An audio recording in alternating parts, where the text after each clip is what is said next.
우리가 반드시 암송해야 될 말씀입니다. 에베소서 6장 2절과 3절인데요. 부모 공경. 예수님 잘 믿는 성도들은 부모님께 효도합니다. 아멘 하셔요. 예, 부모님께 효도합니다.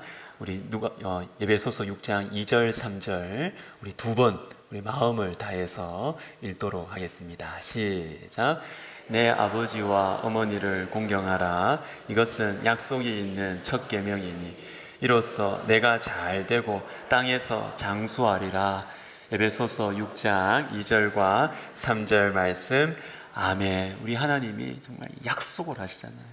부모에게 공경하면 내가 이렇게 축복해 주신다고 한다고 주님 약속해 주셨습니다. 우리 다시 한번 우리 이 말씀 읽도록 하겠습니다. 내 아버지와 어머니를 공경하라. 이것은 약속이 있는 첫 계명이니 이로써 내가 잘 되고 땅에서 장수하리라. 에베소서 6장 2절과 3절 말씀. 아멘. 자, 오늘은 마태복음 25장 1절과 2절입니다. 제 성경으로는 신약성경 43면입니다. 마태복음 25장 1절과 2절 우리 한 목소리로 읽습니다. 그때에 천국은 마치 등을 들고 신랑을 맞으러 나간 열 처녀와 같다 하리니 그 중에 5은 미련하고 5은 슬기 있는 자라. 아멘. 기도하겠습니다. 하나님 아버지, 사랑하는 남편, 아버지, 할아버지 헤어지고 오늘 처음 예배에 나온 우리 박 권사님 그리고 이 가정, 우리 주님께서 오늘 들려지는 말씀이 이 가정을 향한 말씀으로 이 가정이 감사함으로 받게 하여 주시고, 하나님 우리 함께한 우리 모두가 우리 주님께서 우리의 사정을 아시고 우리의 마음을 아시는데 주님 나에게 하시는 말씀으로 우리가 아멘으로 받게 하여 주옵소서. 한 말씀 붙들고 살아갈 때 우리의 삶이 바뀔 줄로 믿습니다. 변화가 일어나는 우리의 삶 되게 하여 주옵소서. 예수님의 이름으로 기도하옵나이다. 아멘. 자, 이 말씀은 우리가 잘 아는 것처럼 열처녀 비유입니다. 열처녀 비유. 등만 준비한 5처녀와 등과 기름까지 준비한 또 다른 5처녀 이야기입니다. 그런데 여러분 아십니까? 마태복음 25장에는 이 열처녀 비유를 시작을 해서 그 다음에 달란트 비유가 나와요. 그리고 나서 양과 염소의 비유가 나와요. 다 한 장에 연결해서 나오고 있습니다. 그런데 이 연속된 이 3장의 말씀, 그리고 좀 더 넓게 보면 마태복음 24장과 25장이 전체 큰 단락인데 핵심 포인트가 뭐냐면 예수님의 재림입니다. 재림 그러면 우리나라 사람들은 벌써 두드러기가 안 나요. 1992년 때문에 말이죠. 우리나라 성도들은 재림 이야기를 못합니다. 너무너무 중요한데도 불구하고 무서워해요. 이게 잘못된 것입니다. 왜냐하면 재림이 뭡니까? 다시 제자의 올림자입니다. 크리스마스가 초림이에요. 첫 번째 초, 그리고 예수님 오신 것. 크리스마스는 기뻐하는데 재림은 무서워해요. 말도 못해요. 여러분 그러면 안 되겠습니다. 예수님의 재림은 우리가 예수님을 다시 만나는 것입니다. 다시 만나는 것. 그것이 우주적 재림도 있지만 또 그것이 우리가 와닿지 않으면 우리 개인은 다 죽습니다. 다 죽습니다. 예수님을 다시 만나게 된다라는 것입니다. 예수님의 재림에 대한 말씀이 바로 이 마태복음 24장, 25장인데 특별히 25장에 나오는 연속된 이 3가지의 비유는 재림을 어떻게 준비할 것인가? 여러분 준비하고 계십니까? 준비에 대한 말씀이 25장 그리고 오늘 본문 말씀입니다. 준비가 중요합니다. 2절과 10절을 다시 한번 같이 읽어보도록 하겠습니다. 2절부터 시작. 그 중에 5은 미련하고 5은 슬기 있는 자라. 그리고 10절을 읽습니다. 그들이 살아간 사이에 신랑이 오므로 준비하였던 자들은 함께 혼인잔치에 들어가고 문은 닫힌지라. 슬기 있는 처녀 5명. 그런데 똑같은 이 5명에 대해서 10절에서는 다른 표현을 합니다. 슬기 있는 자라고 하지 않고 준비하였던 자들. 여러분 무엇입니까? 누가 슬기 있느냐? 누가 지혜로우냐? 준비하는 사람이라는 거예요. 준비하는 사람이 지혜롭고 슬기가 있다. 우리의 생각과 너무 다르죠? 우리는 어떤 사람을 보고 지혜롭다, 슬기 있다 이렇게 말합니까? 머리 잘 돌아가는 사람들, 그 상황에 맞게 얼마나 잘 빠져나가고 이렇게 하는지, 그런 사람을 보고 우리는 슬기 있다, 지혜롭다, 보통 그렇게 이야기를 해요. 그러나 적어도 오늘 본문에서는 우리 주님 뭐라 그러시냐 하면, 누가 슬기 있는지 아냐, 누가 똑똑한지 아냐, 누가 지혜로운지 아냐, 준비하는 사람이다. 준비하는 사람이 슬기로운 사람이다. 이렇게 말씀하고 계십니다. 자, 이곳에 우리 젊은 분들이 좀 계시는데, 우리 젊은이들에게 좀 말씀을 드리고 싶어요. 다니엘서 5장 11절 말씀 우리 같이 한번 읽겠습니다. 영어는 읽지 마시고 시작. 왕의 부친 때에 있던 자로서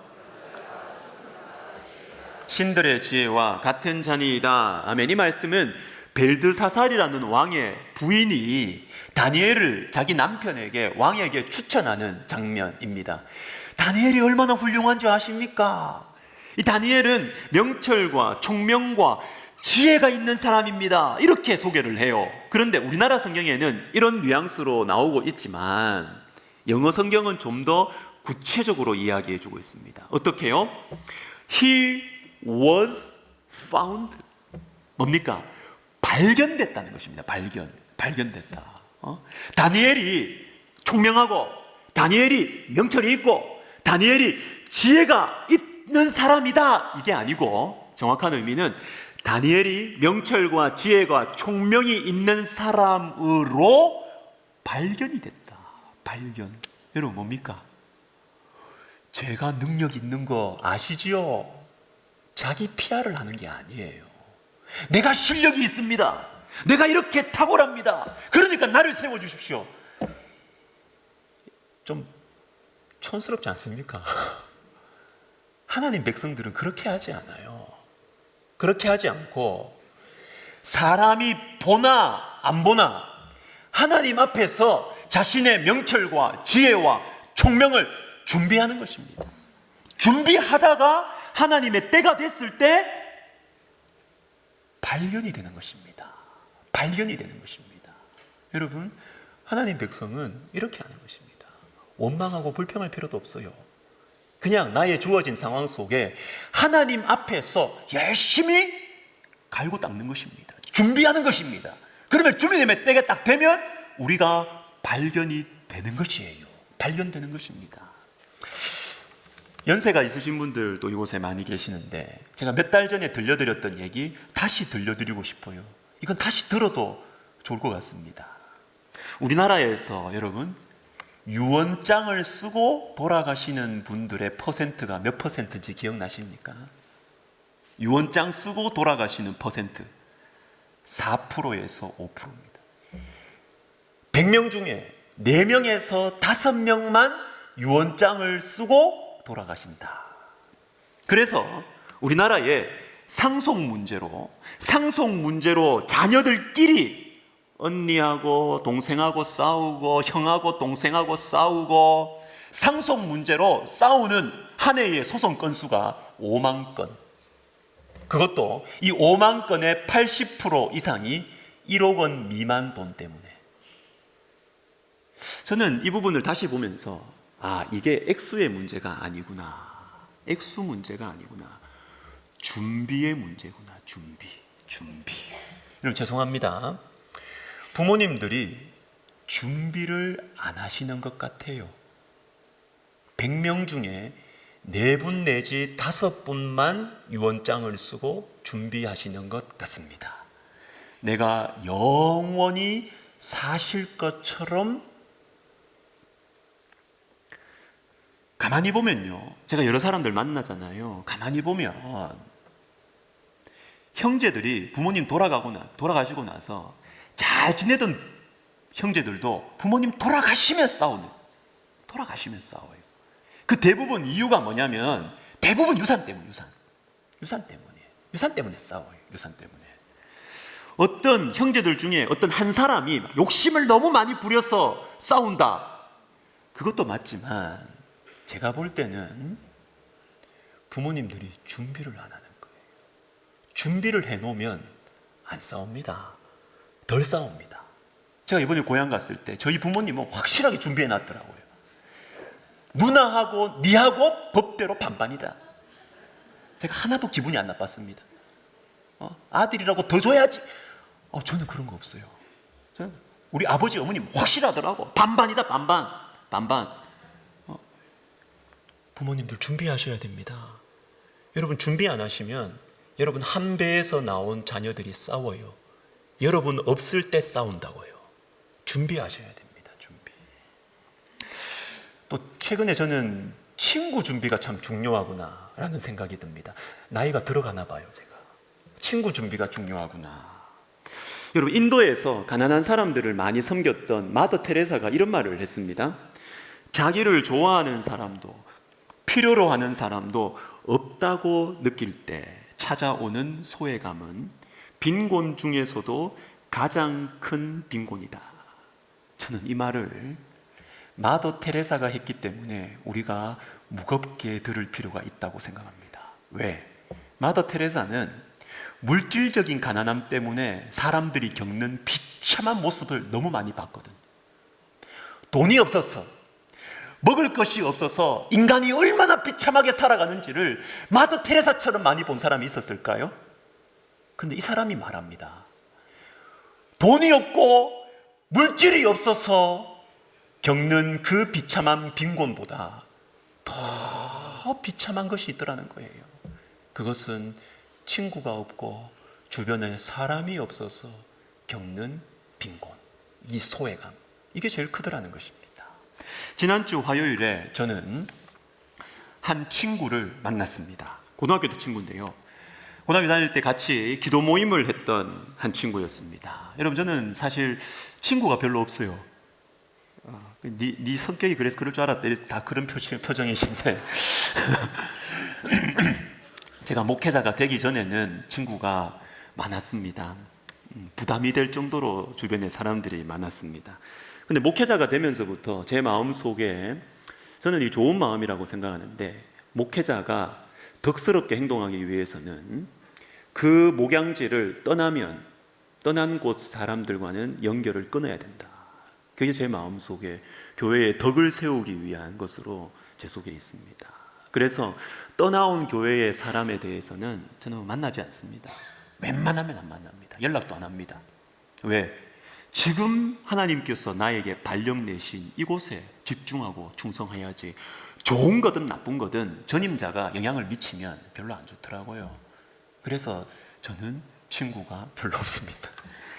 그런데 몇 주 전에 새벽에 새벽 기도를 하는데 갑자기 고등학교 때 한 친구가 생각이 나는 것입니다.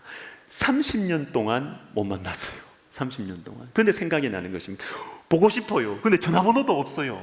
근데 제가 이 친구가 어떤 직장에 다니는지는 알고 있었습니다. 어떤 학교에서 일하고 있는데, 그래서 그 학교 그 홈페이지를 찾았어요. 홈페이지에 가가지고 메일 주소 있잖아요. 그 메일 주소에 메일 보냈습니다. 내 인섭이다. 너 내 기억하냐? 그리고 그냥 바로 만나자 그러면 보이스피싱이라고 의심을 할까 싶어가지고 제가 어떤 존재인지를 쫙 설명을 했습니다. 그래서 자랑을 하려고 하는 게 아니고 알아야, 안 그러면은 이게 문제가 되겠다 싶어가지고 내가 지금 무슨 일을 하고 있으며 지금 어디에 있으며 뭐 백석대학교에 지금 목회를 하고 있으며 쫙 설명을 하고 나서 한번 만나고 싶다. 그러니까 바로 답장이 왔어요. 그래서 만났습니다. 신용산역에서 만났습니다. 근데 제가 걸어가는 그 길에 너무너무 기분이 좋은 거예요. 너무 기분이 좋았어요. 6시에 신용산역에서 만나고 해가지고 제가 막 미리 다 이렇게 막 그 한정식 집에 이렇게 룸에 이렇게 막 예약 다 해놨습니다. 다 해놓고 그래서 방배역에서 한 코스 사당역 가가지고 갈아타가지고 또 사당역에서 그 4호선 갈아타는데 막 그 길 좀 길대요. 근데 그 걸어가는데 제가 막 런웨이를 걸어가는 것 같았습니다. 그럴 때 있잖아요. 너무 기분이 좋아가지고 근데 제가 그 친구 만나러 오면서 제 아내한테 막 집에 나오면서 제가 막 한마디 하고 나왔습니다. 나도 친구 있다! 이러면서 무시하지 마라 그러면서 저 기분이 좋아가지고 그렇게 나왔습니다. 여러분, 친구 준비하고 계십니까? 여러분 친구 있습니까? 유산 준비하고 계십니까? 준비 잘 하셔야 되는 것이. 그런데 우리가 해야 되는 준비들 중에 가장 중요한 준비가 있습니다. 모든 사람이 해야 될 준비가 있습니다. 그것은 예수님 만날 준비예요. 예수님 만날 준비. 성경에 나와 있는 대로 우리 모두는 죽습니다. 안 죽을 싶은 손 한번 들어 보실래요? 다 죽습니다. 다 죽습니다. 다 예수님 만나게 돼 있어요. 예수님 만날 준비를 해야 하는 것입니다. 그러면 예수님 만날 준비는 어떻게 해야 할까요? 오늘 본문에 이어지는 말씀 중에 40절 말씀을 우리가 읽을 필요가 있습니다. 같이 읽습니다. 시작. 임금이 대답하여 이르시되 여기 내 형제 중에 지극히 작은 자 하나에게 한 것이 곧 내게 한 것이니라 하시고, 예수님 만날 준비 거창하지 않더라고요. 거창하지 않아요. 한 사람입니다. 한 사람. 어떻게 준비해야 되느냐? 지극히 작은 자 하나에게 선을 베풀라는 것입니다. 그리고 여러분, 말씀을 잘 보세요. 예수님께서 그 한 사람을 어떻게 표현하시느냐 하면 너의 형제라고 말씀 안 하십니다. 내 형제라고 하십니다. 내 형제.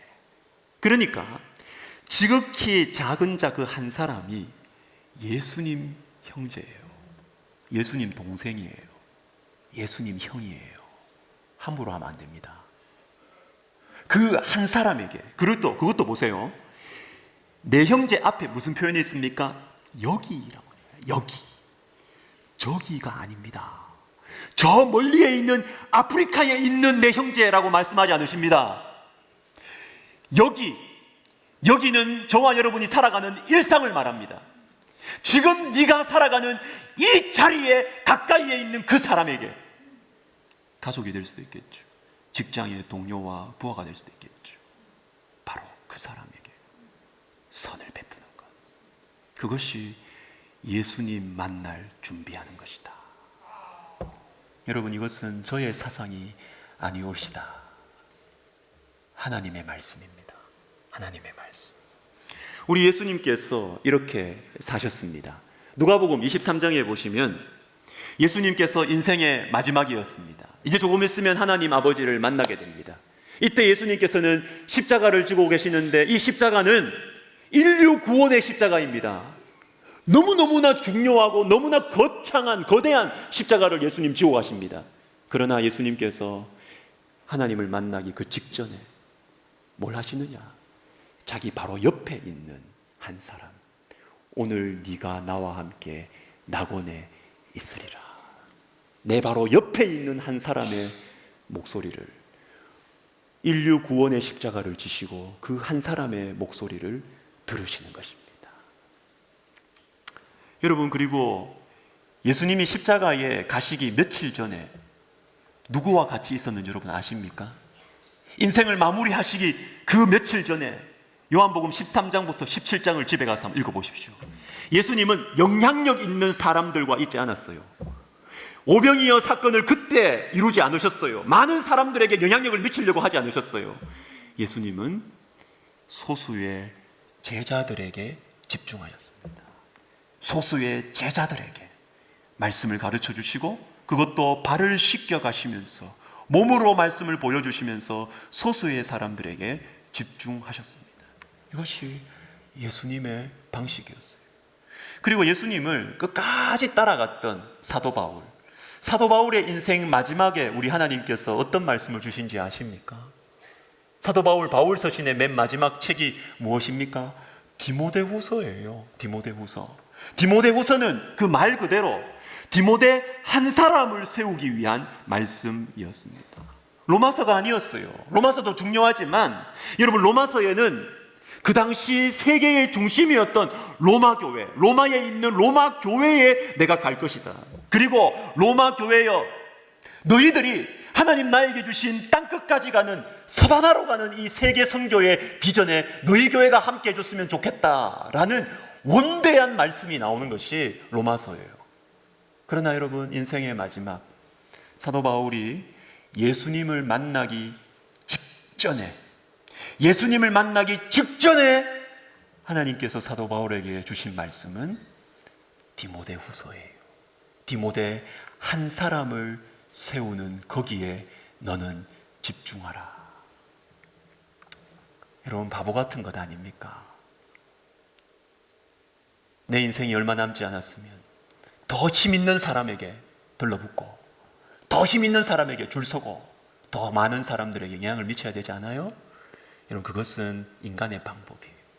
그러나 하나님의 방법은 시간이 없을수록, 인생의 마지막이 다가올수록 한 사람, 여기 내 형제 중에 있는 한 사람에게 선을 베푸는 것, 이것이 주님의 방식입니다. 아니 목사님, 그렇게 해서 무슨 큰 일을 하겠습니까?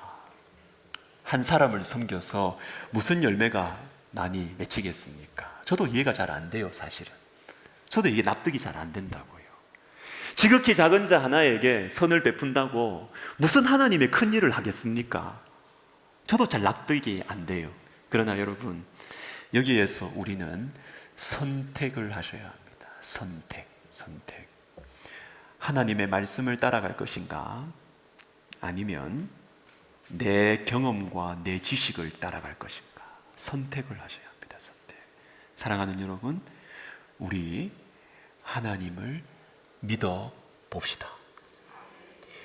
예배 드릴 때는 지극히 한 사람이 중요하다 막 이렇게 하지만, 또 나가서 회사 일하고 할 때는 또 내 경험대로 하잖아요. 내 상식대로 하잖아요. 우리 그렇게 하지 말자고요. 예수 좀 제대로 한번 믿어보자고요. 제대로 하나님의 말씀의 방식을 가지고, 내 생각에는 이렇게 하면 안 될 것 같아. 내 생각에는 한 사람에게 집중하면 안 될 것 같아. 일이 안 될 것 같아. 여러분, 그 생각을 버리십시오. 됩니다. 하나님이 우리보다 훨씬 똑똑하십니다. 하나님께서 우리보다 훨씬 더 경험이 많으십니다. 여러분, 인간의 방식이 아니라 하나님의 방법, 이 길을 우리가 이해가 안 돼도 믿음으로 한번 선택해 보면 좋겠습니다. 한 가지 더, 예수님 만날 준비가 중요하다라는 이 사실을 우리가 알게 됐습니다. 그런데 그럼에도 불구하고 우리가 준비를 안 한다는 게 문제예요. 준비를 안 합니다. 성경에 나와 있는 대로 모든 사람이 다 죽는다는 것을 우리가 압니다. 모든 사람이 예수님을 만나게 된다는 것을 우리가 알아요. 그래도 왜 우리는 준비 안 할까요? 왜 준비 안 할까요? 천년만년 살 것처럼 왜 그렇게 우리가 살까요? 여러분, 준비하고 계십니까? 예수님 만날 준비하고 계십니까? 우리가 왜 예수님 만날 준비를 안 하느냐 하면, 이 땅에서 예수님을 만나지 못했기 때문에 그래요. 다시 말해서 물과 성령으로 거듭나지 못했기 때문에 예수님 만난 적이 없어. 교회는 40년, 50년 다녔는데 예수님 만난 적이 없기 때문에 예수님 만나는 것 다 관념이에요. 관념적 믿음을 가지고 있다고요. 준비 안 해요. 준비 안 해요. 내가 지금 하고 있는 이게 중요하지. 내 돈이 중요하지.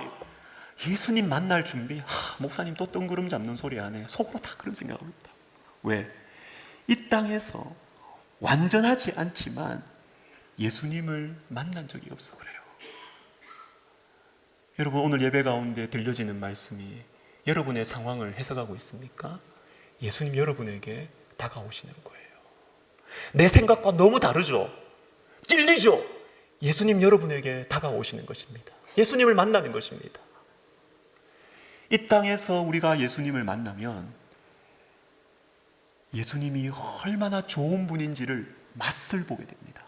이 맛을 보면 영원히 예수님과 함께 얼굴과 얼굴을 대하여 보는 그 천국을 그리워하지 않을 수가 없습니다. 예수님을 만나야 돼요. 근데 여러분, 예수님을 어떻게 만나는데? 그냥 예수님 만나는 거 좀 치고 넘어가면 안 돼요, 목사님?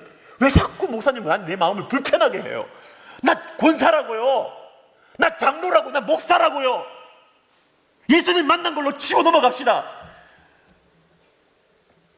저는 그렇게 무책임한 목사가 되고 싶지 않습니다. 천국에서 여러분을 만나고 싶거든요.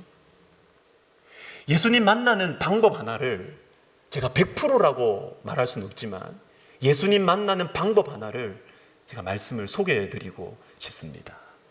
그것은 뭐냐면 저는 이것이 굉장히 성경적이고 본질적인 방법이라고 생각하는데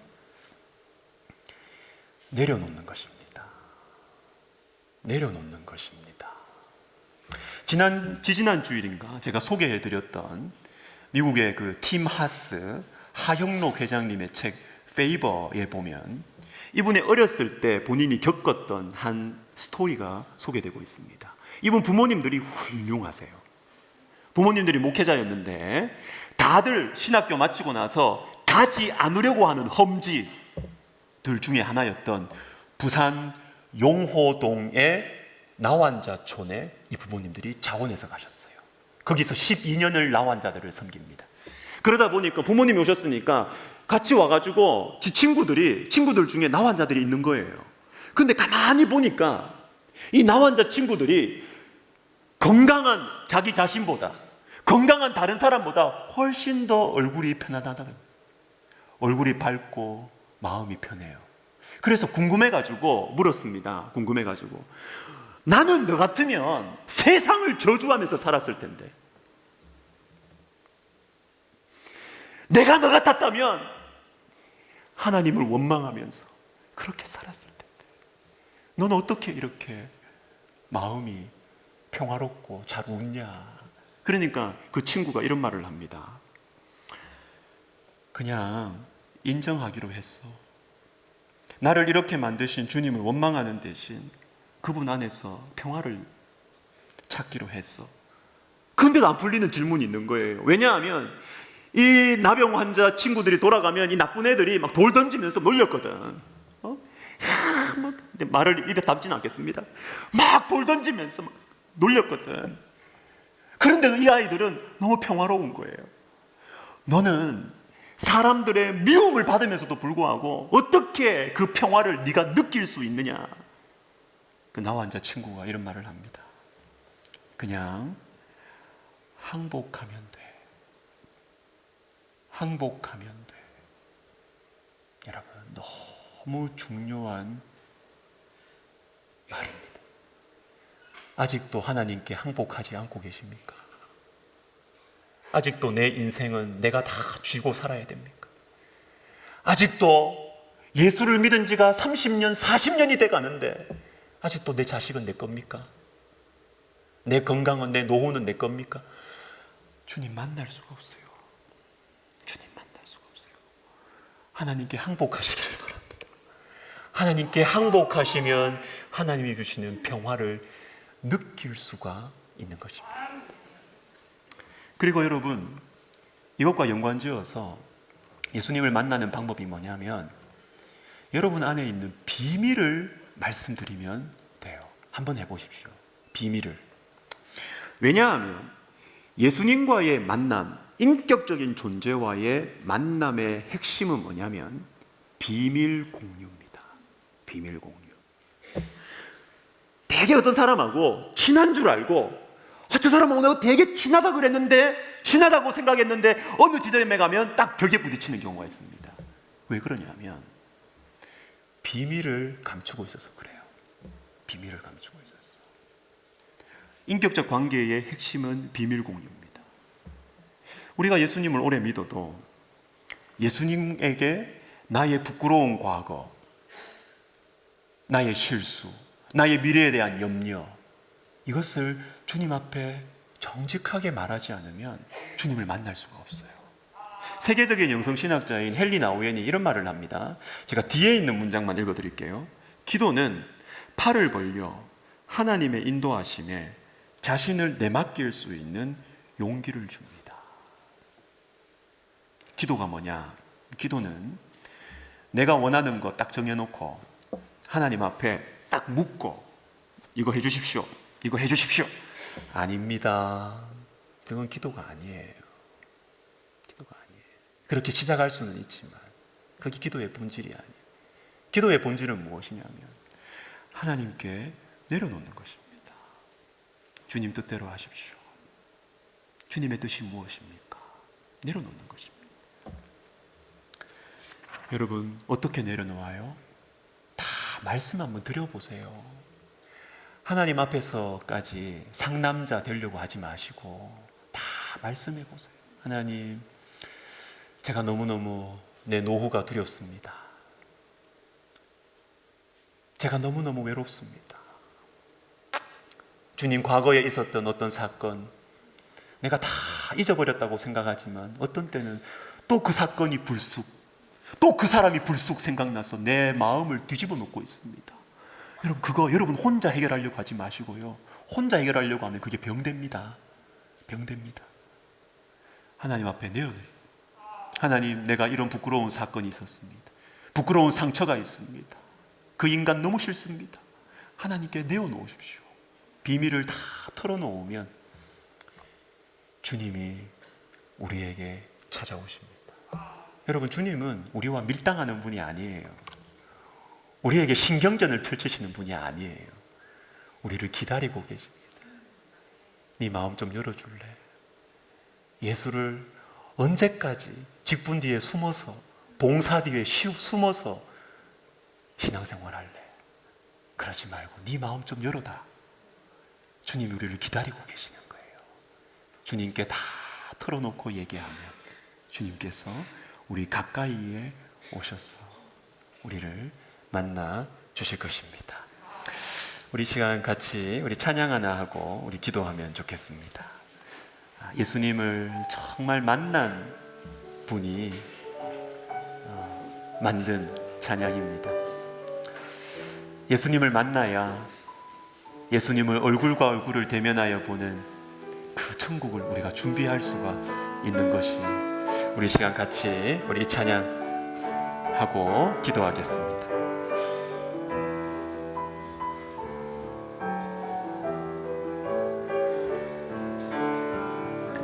빛이 없어도 환하게 다가오시는 주 예수, 나의 당신이여.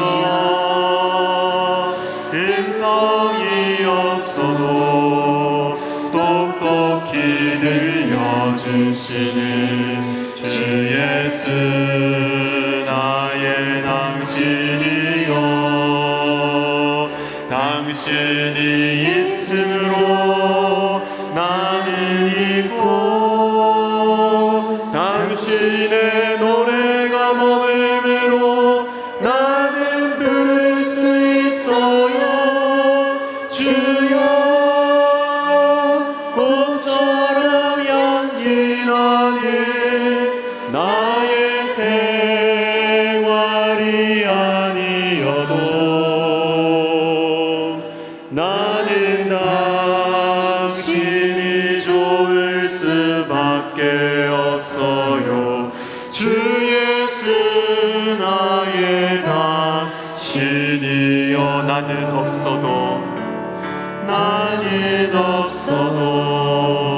당신이 곁에 계시면 나는 언제나 있습니다. 나는 있어도 당신이 곁에 없으면 나는 언제나 없습니다. 당신이 있음으로 나는 있고, 당신의 노래가 머물므로 나를 부를 수 있어요. 주여, 꽃처럼 향기 나는 나의 생활이 아니어도 나는 당신이 좋을 수밖에 없어요. 주 예수, 나의 당신이요. 이 말씀을 생각하면서 우리 같이 기도합시다. 예수님 만나고 싶은데 잘 안 돼요. 예수님 믿고 싶은데 잘 안 돼요. 여러분 그렇죠? 여러분 비밀을 한번 말씀해 보세요. 누구도 알면 안 되는 비밀, 내 부인도 모르고 있는, 누구도 알아서는 안 되는 그 비밀 있잖아요. 그거 한번 하나님께 말씀해 보세요. 주님께서 가까이 찾아오실 거예요. 우리 시간 같이 주님, 저를 만드시고 저를 가장 사랑하시는 주님, 제 비밀을 주님께 말씀드립니다. 저를 만나주셔서 저의 가장 좋은 친구, 영원한 친구가 되어 주십시오. 우리 같이 기도하겠습니다. 하나님 아버지, 주님, 내 안에 있는 어두움의 뿌리가 있습니다. 내 마음에 사람들에게 강하게 보이려고 하는 그 뿌리, 자존심을 꺾지 않으려고 하는 그 뿌리가 주님 있습니다. 하나님 아버지, 이 시간에 주님, 사람들 앞에 강하고 예수님 만날 준비를 하지 못하는 미련한 인생 되지 않게 해주시고, 예수님께 나의 가장 은밀한 비밀을 내어드려 예수님 예수님 만나는 준비를 하는 슬기로운 인생 되게 하여 주옵소서. 예수님의 이름으로 기도드립니다. 아멘. 우리 다 같이 일어나셔서 우리 방금 부른 찬양 다시 하시면서 헌금하시겠습니다.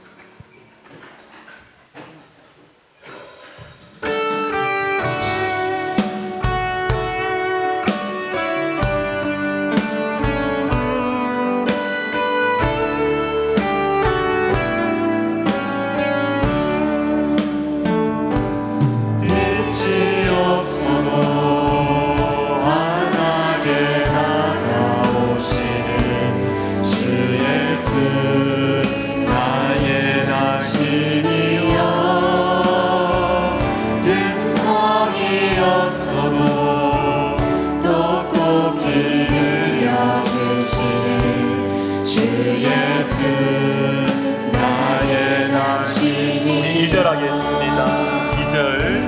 나는 없어도 당신이 곁에 계시면 나는 언제나 있습니다. 나는 있어도 당신이 곁에 없으면 나는 언제나 없습니다. 당신이 있음으로 나는 있고, 당신의 노래가 머금으로 나는 부를 수 있어요. 주여, 꽃처럼 향기 나는 나의 생활이 아니어도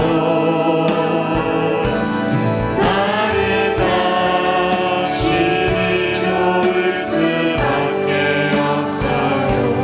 주 예수 나의 당신이요. 여러분 가슴에 손을 얹어 보십시오. 여러분을 위해서 축복 기도하겠습니다. 사랑이 풍성하신 주님, 주님을 만나고 싶습니다. 슬픔 많은 인생 가운데서 참된 기쁨의 근원이신 주님을 만나고 싶습니다. 염려와 두려움이 끊어지지 않는 저의 인생 가운데 참된 희망의 근원이신 예수님을 만나고 싶습니다.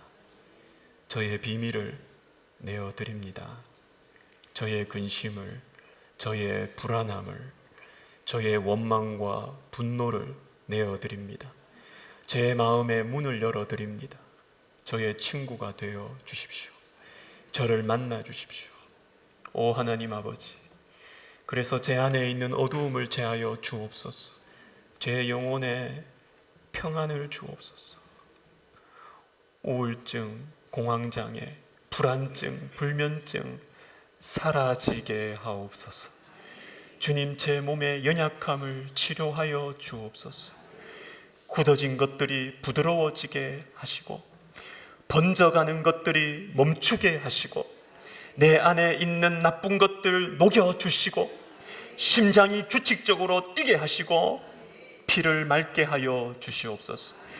지혜가 필요한 성도들, 우리 자녀손들 지혜를 허락하여 주시옵소서.